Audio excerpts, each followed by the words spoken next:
Hi sir, good evening. Pwede ba ako mag-interview sa'yo? Okay lang naman. Okay, sige. Anong name mo? Joshua Cabrera. Are you single or taken? Single. Ilang taon ka ng single? 1 year. Uy, bago lang to ha. Pero may anak ko, bago lang. Yung anak mo ba nasa iyo? Nasa akin, 2. Anong reason? Pakita nga, basta ang dami. Nag-cheat si ma'am? Yun, ganun na nga. Ouch! Basta alam mo yung point na pinagbigyan mo siya magtrabaho, ganon, tapos dun na nagsimula yung pagloloko. Paghiwalay na siya sa'yo?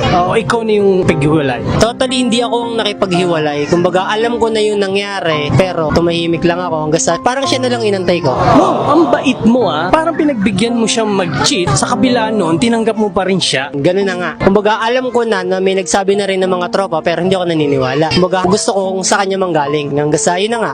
Nalaman ko na, nahuli ko na mismo ako mismo ang nakahold sa kanya. Nakita mo sila na aktual na magkasama? Oh, ganun na nga. Anong naramdaman mo? Siyempre masakit. Lalo nung nakita mo na nandun yung babae, tapos andito biglang dumating yung lalaki, kasama niya, mismong trabaho pa. Dati kong kinakasama, alam mo yon, yung alam naman yung may jowa pala, pero bakit ganun pa? So nagparaya ka na. Kahit mahal mo siya, na nagpaubaya ka na. Sa madaling sa ganun talaga, kahit masakit, kung talagang mahal mo, wala kang magagawa. Natauhan ka na. Hindi naman sa natauhan, pero parang ganun na.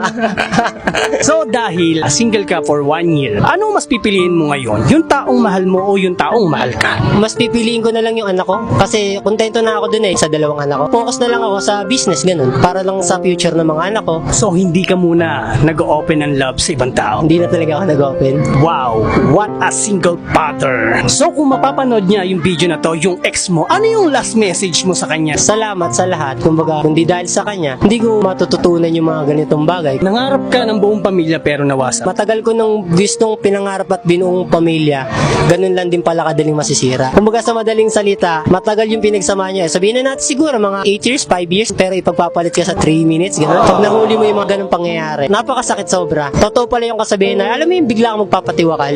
Totoo pala yun. Kumbaga sasabihin mo na, hindi totoo. Pero pag ikaw na mismo nakaranas, totoo pala talaga siya. Dahil sa sobrang pagmamahal mo, no, magagawa mo yung mga bagay na mga ganun, no? Kasi alam mo yung mga bagay na stress ka, wala ka masabihan. Mahirap kapag hindi mo inopen sa iba. Kasi kapag mo sa sinarili mo, baka pwedeng mangyari talaga.